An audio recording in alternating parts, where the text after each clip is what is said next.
আজি ভাবিছো গালখন অকনমান কেয়াৰ লওঁ আৰু ফেস পেক এটা বনাব লৈছো নিজে আৰু কেনেকৈনো বনাও সে আপোনালোকৰ লগত শেয়াৰ কৰিবলৈ লৈছো আৰু এই ফেস পেকটো মই দেখিছিলো খুব ধুনিয়া ৰিজাল্ট পাইছে মানে জুনগৰাকী বাইদেউ মানে দেখুৱাইছে এই ফেস পেকটো হে কাৰণে মই ভাবিলো আজি মইও কৰো আৰু তাকে মই এতিয়া গুটে বস্তুখিনি ৰেডি কৰি লৈছো আৰু আপোনালোকক দেখাও বুলি ভাবিছো এয়া হল চাউলৰ গুড়া কৰি লৈছো তাৰ পিছত এয়া হল ফ্লেক্সিড এইখিনি ফ্লেক্সিড গুড়া কৰি ৰাখিছো আৰু এইফালে মৌজুল একদম ঘৰৰ মৌজুল হয় আৰু এইখিনি এফালে গ্লিচাৰিন এটো কসমেটিকৰ দোকানৰ পৰা আনিছো আৰু এয়া ভিটামিন ই কেপসুল আৰু এটো ফাৰ্মাসিটো পায় আৰু আপোনাৰ কসমেটিকৰ দোকানতো পোৱা যায় আৰু এই ফ্লেক্সিডটো মই ফলমূল পোৱা দোকানৰ পৰা আনিছো আৰু এতিয়া বলক বনাওগে পানী গৰম কৰি লৈছো আৰু এতিয়া উতলিবলৈ হৈছে এতিয়া দি দিছো চাউল গুড়া অকনমান এইখিনি বহুত হৈ যাব এফালে খুব ধুনিয়াকৈ উতলিবলৈ লৈছে আৰু এতিয়া দি দিম ফ্লেক্সিড এচামুচ সম্পূৰ্ণ এচামুচ নিদিলে হ'ব আৰু অকনমান দি দিও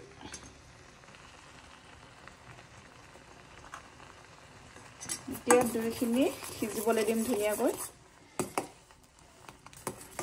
চাউল গুড়ি আৰু ফ্লেক্সিড খিনি ধুনিয়াকৈ সিজাই ললো তাৰ পিছত আৰু বাকিখিনি বস্তু মিক্স কৰি দিম এফালে ধুনিয়াকৈ মুখখন ধুই আহিলো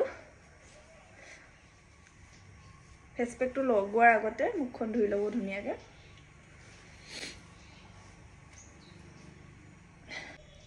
যিমানখিনি আপোনালোকক দৰকাৰ হয়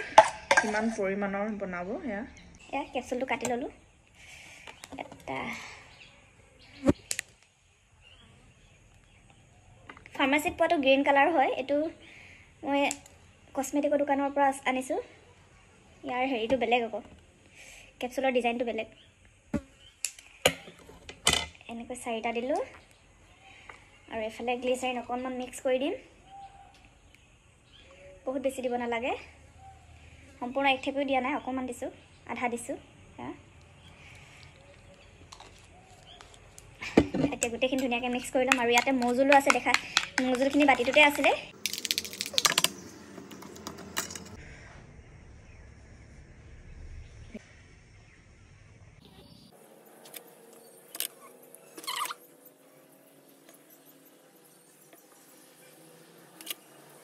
ডিঙিটোতো ধুনিয়াকৈ লগাই দিব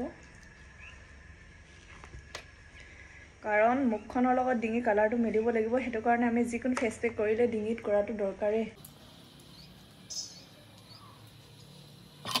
ফ্লেক্সিড আৰু চাউলৰ গুড়ি বাৰু মই বইল কৰি মাজে সময় লগাই থাকো কিন্তু আজি গ্লিচাৰিন আৰু ভিটামিন ই আৰু মৌজুল দি প্লাই ভিটামিন ই কেপসুলটো মানে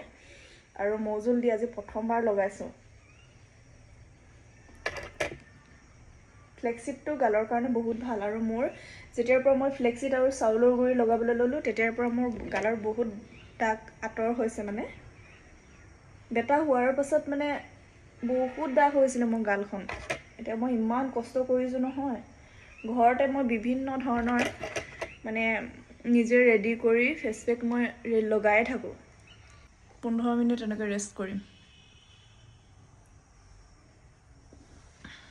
তহন্তে এনেকৈ বাৰান্দাতে শুই থাকো আৰু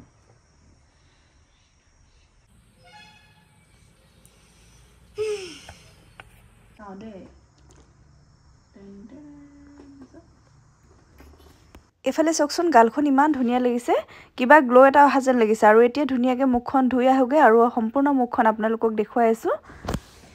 এফালে ধুনিয়াকৈ মুখখন ধুই আহিলো আৰু এফালে চকচোন ইমান ভাল লাগিছে নহয় ফেস পেকটো কৰি যে ইমান ভাল লাগিলে হসাকৈ হসাকৈ বহুত ভাল লাগিছে দে কিবা এটা গ্লো আহিছে আৰু আপোনালোকে গুটে বস্তুখিনি দেখিলেই মই ফেস পেকটো কেনেকৈ বনালো যদি আপোনালোকে বিচাৰে কৰিবলৈ তেন্তে কৰিব পাৰে খুব ভাল ৰিজাল্ট পাব